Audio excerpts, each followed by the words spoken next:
পর শিশু শাহজালাল এর লালন পালন তার বাবা মাহমুদ কুরাইশি একাই সব করেন। তিনি ভালো পরিবারের একজন মেয়েকে স্ত্রী হিসাবে পেয়ে চমৎকারভাবেই জীবনযাপন করছিলেন।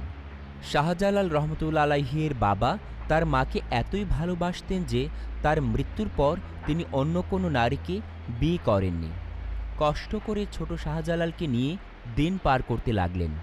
মাহমুদ কুরাইশি ইসলাম প্রচারের জন্য অসংখ্য যুদ্ধ করেছেন। প্রত্যেক যুদ্ধেই তিনি ইসলামের জন্য জয়ের বার্তা নিয়ে এসেছেন।